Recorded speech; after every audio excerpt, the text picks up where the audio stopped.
Right, here we are then, in Cornwall, outside BMW Motorrad. Toby there laughing his head off because look at this monster.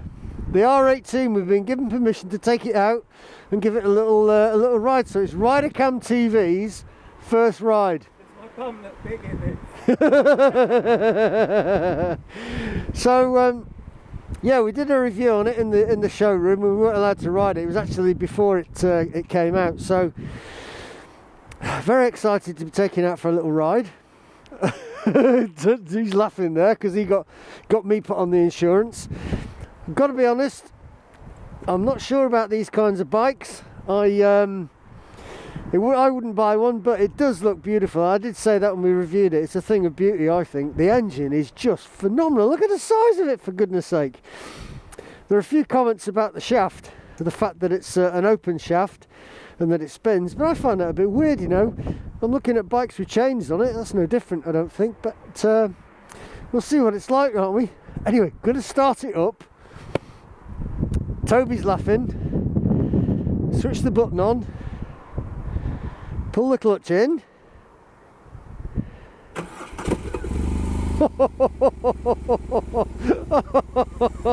Look at it. Doesn't it sound awesome?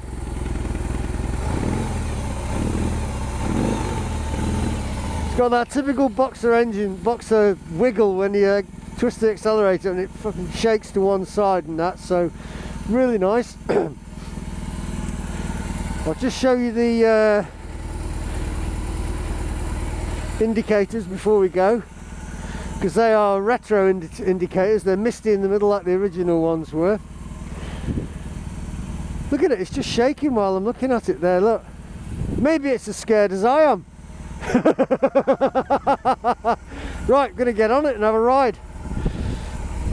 Oh Lord. As a cruiser, it's really low to the ground, so you get both feet on the floor really easily. Has a massive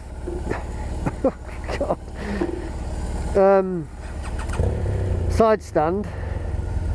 I'll just try and adjust these mirrors because they're quite important. So there's a menu on the dashboard, and it says rock and roll apparently is the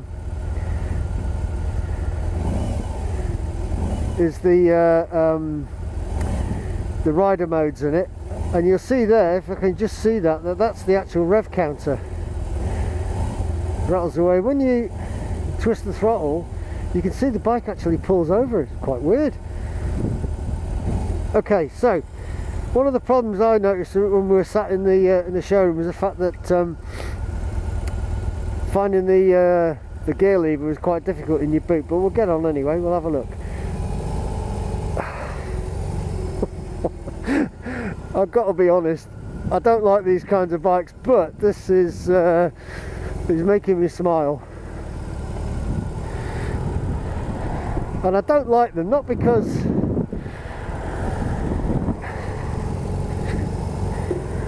I just don't find them comfortable necessarily, although it is a very comfortable riding position. Okay, so I think it's 90 brake horsepower, 91 brake horsepower, which means the low down grunt on it is absolutely phenomenal. Very quickly it's up to speed.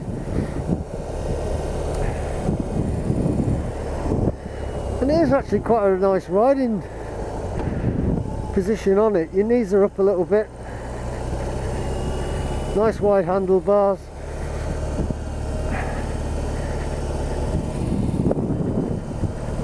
Suspension's quite hard. Surprised about that. I thought it'd be a lot softer. Obviously there's no quick shifter, not that I can see anyway.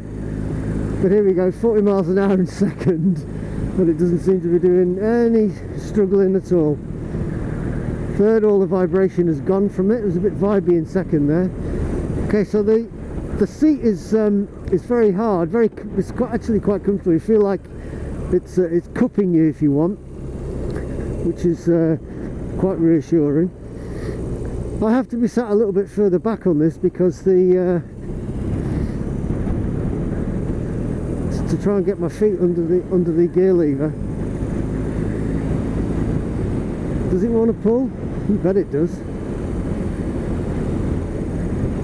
We've just chosen this road because it's nice and straight to get me used to it for a while. Whoever had this on last has had the heated grips on. Don't think we need that today, but so it's a very long bike. Obviously it's a cruiser,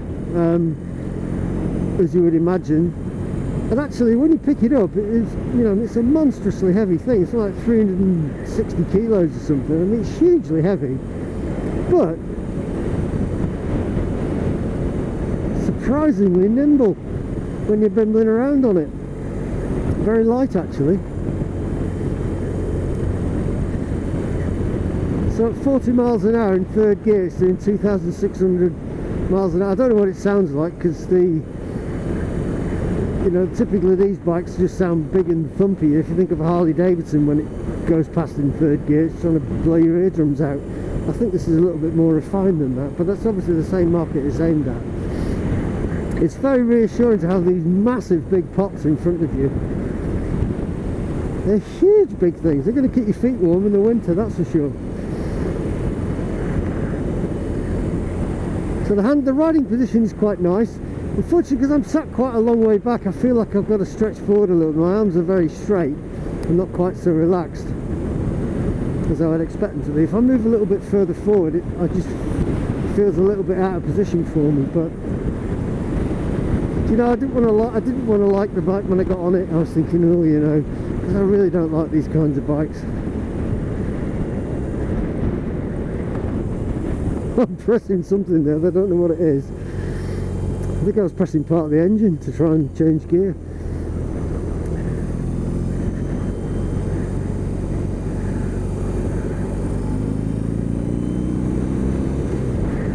Woo! Okay, it's quite a vibey engine as it's pulling up through the revs.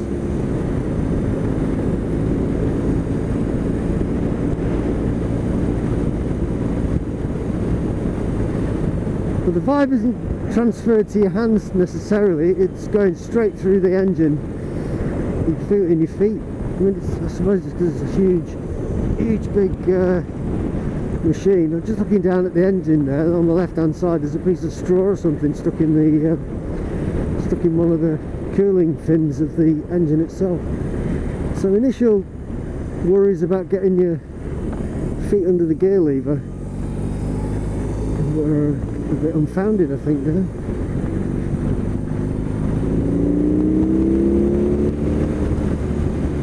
Oh wow,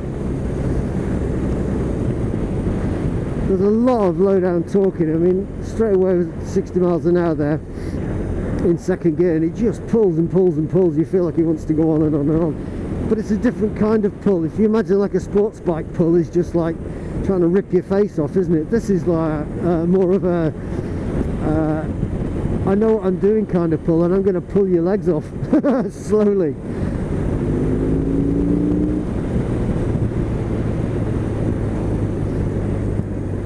And something I have noticed about the engine is on the boxer engines you get a massive amount of engine braking. This doesn't seem to have that. Maybe it's because it's such a big engine, I don't know. But as you roll off the throttle, there doesn't necessarily seem to be that huge amount of engine braking that is customary with the boxer. Although as soon as you drop it down into first, which is what I've done here, it's not very nice gear changes, I've got to be honest, for me. It does slow down quite quickly. So the little dash you've got, little speedo you've got in front of you has the speed, as you would imagine, and then it has a little screen which was where the menu is. We'll scroll through the menu when we stop and have a little chat about it. And beneath that it's got those wonderful words, built in Berlin, because you know it's a marvel of engineering then, don't you?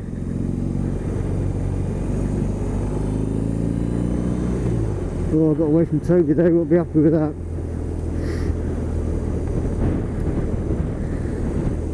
For such a big bike, it's really nimble, really nimble. which surprises me because I was expecting it to be like a big German battle bus. So a couple of questions you sort of have to ask yourself. Could you tour on this? Oh, absolutely you can. This is designed for touring. It's designed for sitting for long periods of time. Now I've been riding it for a little while. The riding position feels much more comfortable. Although, like I said, because I maybe have a genetic freak and I've got short arms or something, I've got to sit a little bit further forward on the seat, which doesn't make it too uncomfortable with the knee bends.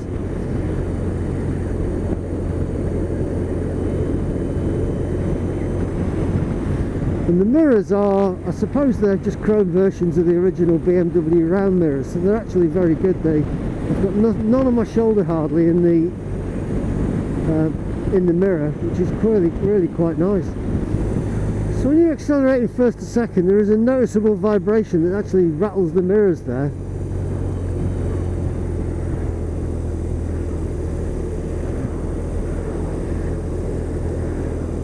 A little bit annoyingly, the speedo, the odometer, whatever you want to call it, only goes up in 20s, so it's 20, 40, 60, 80, 100, which is a bit of a nightmare if you're trying to keep it 30, because to find the 30 mile an hour mark on it, obviously it's halfway between the 20 and the 40, there's no definite line, so that's a bit weird. The ride is quite hard, you can feel most of the bumps on it, but that said, it's no harder than many other bikes. In my head I was imagining that this would be like oh no, traffic, we don't want any of that. In my head I was imagining that this would be like a wallowy whale, it'd be bouncing up and down, and like it'd be like riding on a wave. With the suspension it'd be very soft, but it's actually very hard. Now maybe that's because of the weight of the engine, the weight of the whole thing, but the suspension is really quite firm, coupled with the seat. It does make for a nice ride. I think because the engine is so big and you don't necessarily have to rev it at all, you're tempted to drive along in lower gears than you would normally drive perhaps. So I'm in second at just 25-30 miles an hour here, and it is a little bit vibey. I actually want to go up this dual carriageway, just as opening up, see if I can get it up to 70, which I should be able to, as long as the traffic moves out of the way, and see what it feels like there. Slow speed riding, which is what I'm doing now. I'm just under about 15 miles an hour in first gear. But it's like a typical boxer engine, boxer bike, very low down centre of gravity. It's easy to steer, it feels very light, deceptively light actually for such a heavy bike. It's just like all boxer engines, that's why they're so good, I think. I haven't seen any reviews on this bike yet, so I don't really know what people think about it. I've got to be honest, my initial impression was, oh, I don't want to do it, but actually now I'm on it, I like it. And the accessories you can buy for this are phenomenal. Apparently luggage racks, you can get rid of all the chrome and have it all black. So we're going into the national speed limit here, which is 70 miles an hour on this dual carriageway. Let's go and see what it says.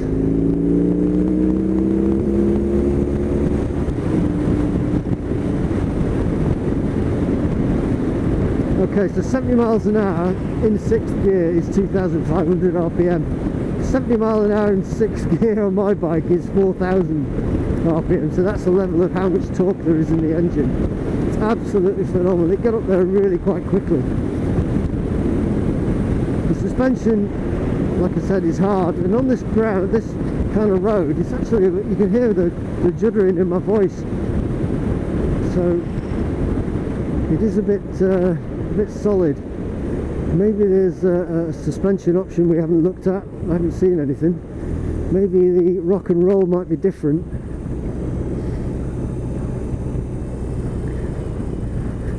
It's easy to lean round and push it round the corners. Just seems to want to go. So could you ride this in town easily enough? Could you commute on it? Yeah, you definitely could commute on it. And with all the options as of places to stick luggage and stuff like that, carry a rucksack. So as a commuter, it's ideal. Could you tour on it for a weekend? I think that's what it's designed for, isn't it? It'd certainly be able to eat up the motorway miles if you wanted to go some distance.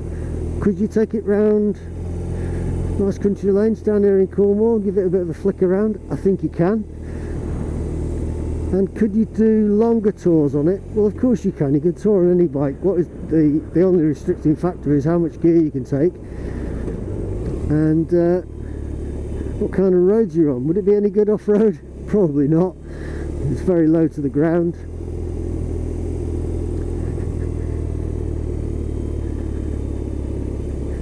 Would you like it? Oh yeah, definitely. You're smiling. Because I didn't want to like it. Because I don't like these kinds of bikes. And that is why I got you to ride it. It's awesome. I'd never buy one, got to tell you that now, but if you like this kind of bike, and we're talking Harleys and the big cruiser, you know, I think Hondas and Yamahas do cruisers, all sorts of people do them, don't they, you know? If you want something that is pretty special, I reckon this is the bike.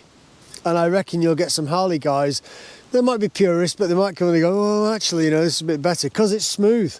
Mm-hmm. You know when you ride past some of these big bikes go past you and it's just like you can feel it thumping in your chest. This is the same thing, but it's not thumping in your chest. It's not as in your face, do you know what I mean? And I think people might like that. However, it's got issues because it's a bike and they all have issues. I think we'll start a new segment on it, Mark and his issues. But nothing you can't get used to. I found the sitting position really comfortable. However, I couldn't sit back there cupped like you like to describe. Yeah. I had to be a little bit further forward. Maybe I'm a genetic freak and my arms aren't long enough, but I could. You've been called worse. I've been called a lot worse. I couldn't ride with my hands up like that, which is an option on the handlebars, I believe. And I found that the bars were just a little bit too far forward for me, so just to get that bend in your elbow was nice. But I'm being picky there, I really am. We talked about how close the gear lever was to the footrest and how difficult it is to get your foot under. Missed the first gear because I'm a muppet, but after that it was not a problem. It really wasn't the issue I thought it was going to be. I described this bike when I was riding it as it's not a sports bike. You know, a sports bike, when you accelerate a sports bike, it wants to rip your face off, doesn't it? You know, this doesn't want to do that. It wants to pull your legs off slowly, you know, but it's still going up there. It's still getting really quick. And it's just the low down torque on it. So I think it's 90 brake horsepower. I can't remember now. Low down torque on it is phenomenal. Most of that ride I've just done was in first and second gear. And I did say, you know, you tend to ride it in lower gears because it just does it. But when you pulled away on that dual carriageway and I was riding behind you on my GSA... Oh, I was hanging on then. Yeah, but that went. It's really quite something. But the issues I'm talking about is vibey. When you're sat, it's not vibey through the handlebars. It's just because this is a massive donkey, you know. You can feel the whole thing is thrumming is probably a better description. But there are certain pitches as you're accelerating, you get a vibe that comes through the whole bike, you know. You feel it through your feet, through your legs, and all the rest of it. It's not uncomfortable. Would it? What's the word I'm looking for? Perturb. No, that won't do. Would it stop me buying the bike if I was interested in it? Not really, because it's not for racing hard and all this. It's about cruising. It's about making a statement, actually. And this is a massive statement. Look at the size of the engine. Do you know what I mean? The thing I love about this is this engine is nearly 100 years old, and they've just taken it from the GSA, which is a 1200 there, to the 1250, and now they've got this monster, which is 1800. Where are they going to stop? A 2.3? Do you know what I mean? It's just phenomenal. I've got to take Toby's word for it when he was riding behind me, because I wasn't sure how noisy it would be. It's not noisy at all, apparently. You're not helping me there. You're just shaking your head, going no. No, Hey up, hey up.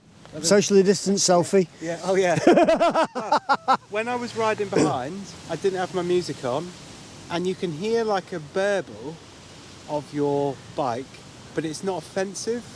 And when you started it up and when you revved it up, I know that the bike sort of rocked, didn't it? Because the engine's like massive. It's like a bus engine. Yeah. But when you did the accelerator, there wasn't that growl, that graspy Thump. Horrible, isn't it? That aggressive. It was a smooth. That's the thing about the whole bike. The bike is really smooth. It is really, really smooth. Okay. The vibey issues are fine, you know, we get by with that. But the gear change, I explained on the GSA, when you drop it into first gear from neutral, it's like it's dropped in from about 10,000 feet, hasn't it? You know, this just goes in. It's just like whether the gearbox is like massive and there's plenty of space in there, I don't know, but it just all fits together really smooth. So the gearbox is silky smooth. The brakes, for such a big beast of a bike, the brakes are really easy on it. You know, they don't feel like they're working extra hard to pull it together. I mean, and there are big discs on it, and we can't get away from that. But it's just very smooth. It's very, very smooth. And the best thing about this bike is, if you ride boxers, you know exactly how balanced they are, you know, and this has got low down centre of gravity. You feel like you could balance it at a set of traffic lights. Well, when you were going round corners, you were probably nearly over to the acorn on the pegs. See, I'm happy with that. And you look really comfortable. It is comfortable to ride, but you know, it is such a well balanced bike. It's just like, it's lovely. I really like it. Wouldn't buy it, but I really like it. So, what about the controls and stuff? Did you well, we'll talk about that now, because the dashboard. Yeah. We'll put that on. Hang on. You've got to press it longer. What you've got is the odometer, the speedo, okay, which is Berlin built. But you'll notice that the speed goes up in 20s. So to find 30 was really hard because there's no actually definite line in the middle of it. So I was guessing a bit whether it was going to be difficult to find the proper speed. It's not really. However, when you scroll through the menu, you've got all this. I don't really know what enter means. Hang on, let's just try that, shall we? Enter. Okay, so you've got. You're in roll mode, rock and roll mode. Yeah, we'll change that in a minute. We'll see what the rest is. I'm presuming these are the trip meters on them. Yeah. I thought that they saw it says 24. I thought that was going to tell me how fast I was going in, you know, digitally, but it doesn't. It must be an average speed. Per hour, isn't it? Yeah. Why you need the voltage, I don't know. Day, you know, we know what it is. Miles per gallon, 41. That's not bad. Not bad. Okay. Clock and the RPM. So there's not really a lot on it. What I'm going to do now is change the mode. Okay. Which and there isn't on here. There isn't a fuel gauge, so it comes on as red when you're on the reserve. Yep. So it's one of those bikes that you could take touring. We've had people on big rockets and all sorts touring, but it's one of those bikes you really need to take a note of the miles. Oh, that's too complicated for me. That's way too complicated. I couldn't do that. But I guess that's where we came from, isn't it? We didn't always have gauges on the fuel tank. But I will tell you about the fuel tank because I do like this. You have to unscrew it, and then it's it's not. Which is the one we had to pop. So you like the one that just unscrews? Is that what you're saying? I thought this was the one that you had to pop. Where have we seen that on a bike? On a different one. Oh God. Anyway, there you go. So that was another bike we were talking about. So I've just changed it to rock now on the riding modes. It's got two modes, rock and roll. Yeah. Because it's a cruiser type bike, isn't it? I've no idea what rock sounds like. Roll was pretty cool. But as I explained before, the suspension I thought would be really wallowy. Yeah. But it's not. It's really solid. And that matches the whole thing about the bike. The vibe issue. Yeah. When you get to the bits where it's quite vibey through the rev range, the mirrors shake horrendously. But generally they're okay, but they're nice big mirrors, you can see loads of them. They're standard BMW mirrors with just chrome on them, aren't they? These are very much like the really old 1200 mirrors. Yeah, and they're great. Yeah. They're really good. There was nothing wrong with them, it's just that people don't like the circles anymore, do they? No, because that's progress apparently. Got to be angled. Yeah, the throttle was very smooth, Really smooth. I was expecting it to be snatchy. All the things I expected about the bike, it's not. It's just really nice. So I'm going to finish it there, I think, unless I've missed something out that you want me to tell them, Toby. No, but what I do like, before we do go, there are bits that we didn't talk about when we were doing the first look. Yeah, there are. And it's like these fork covers. The shape of them. You know, the shape of them, it all just adds to it. So not only have they thought about building the bike, getting it so that you can ride it, converting people like Mark that didn't like it but now does like it. They've thought about all those tiny little bits, and you can spec the bike. You can spec it with. I think you can do everything in matte black. You can have all sorts. There's all sorts to it. And those handlebars that go round in a semicircle as well. You can get those as well. I'm just chuffed that because you didn't want to ride it. Didn't want to ride it. And now the look on your face, and when you got off, you're like, wow.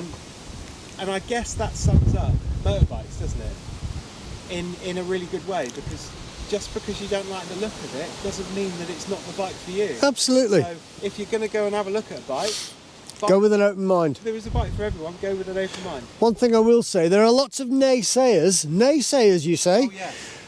who've complained about the open shaft. I don't care about the open shaft. I think it looks really sexy on this bike. And how many bikes have got chains? And they're all open. And they're all open. Yeah. I don't see what the issue is, but I'm sure people will complain. So there we go. Do I like it? Oh yeah. Did I want to like it? I wanted to hate it. It's like driving a Renault car. I didn't want to like them, but they're nice cars, you know. People will slag me off for that. So if you like the video, give us a thumbs up, make comments, do whatever you want. Toby will have all that stuff because he's really ace at that kind of stuff. And we'll see it. He's frowning now. And we'll see you in the next video, I think.